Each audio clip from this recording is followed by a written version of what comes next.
Sono due, una per la Camera e una per il Senato. La scheda per la Camera è rosa, la scheda per il Senato gialla, e quindi si vota una sola volta per la Camera dei Deputati e una sola volta per il Senato.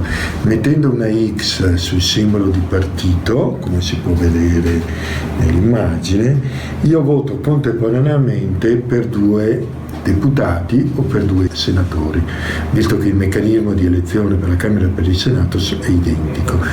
Quindi, votando la X sul voto di partito, io voto simultaneamente per il candidato di partito nella parte proporzionale e per il candidato di coalizione nella parte uninominale.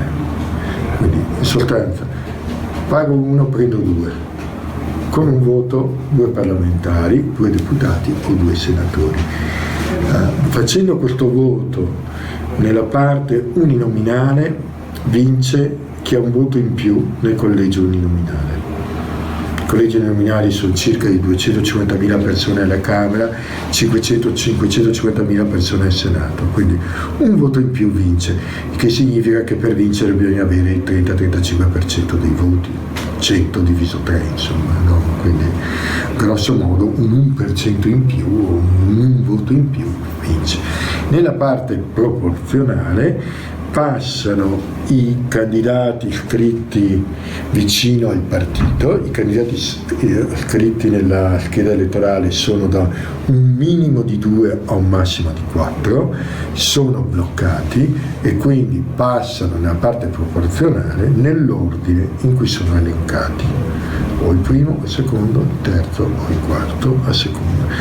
Come vengono assegnati? Vengono assegnati proporzionalmente su base nazionale, poi redistribuiti a livello di circoscrizione territoriale, Veneto 1, Veneto 2, poi a loro volta dentro il collegio plurinominale che grosso modo alla Camera dei Deputati in Veneto coincide con le province.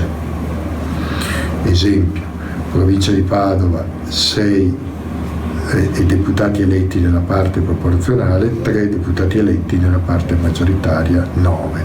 Vicenza 6, 3, 9. Treviso Belluno 4 nella parte maggioritaria, 6 nella parte proporzionale. Venezia 6, 3 e avanti così. Quindi Verona e Rovigo che insieme, no? 5 e 7, 5 nella parte nominale, 7 nella parte proporzionale. Un unico elemento ancora da aggiungere: partecipano all'assegnazione seggi solo le liste che hanno preso più del 3% a livello nazionale, sia alla Camera che al Senato. Quindi anche al Senato bisogna aver superato il 3% a livello nazionale. Si tratta della prima volta che viene introdotta una norma di questo tipo e che produrrà effetti molto riduttivi, cioè molte liste staranno sotto il 3%.